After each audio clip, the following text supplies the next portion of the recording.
So here we have Blephaclean. Can you tell me a bit more about this product, please? Absolutely. So Blephaclean will have been recommended by your optometrist if you need to be doing a little bit more to get your lids and lashes nice and clean.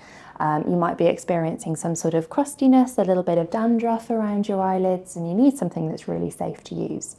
They might have also recommended if your tears aren't of very good quality, so you might be getting a bit of watery eyes, so a really nice option to use for those patients.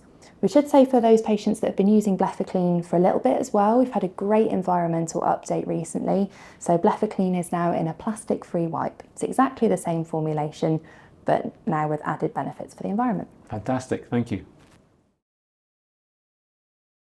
So, most straightforward way is Blephaclean is a really convenient product to use because it comes in a wipe form, so it's already good to go for you.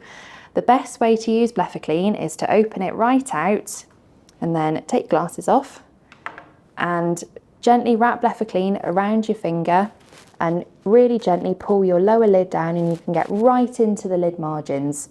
You can then shuffle the wipe down and do the other eye as well and clean wherever you need to. Nice and straightforward, nice and simple.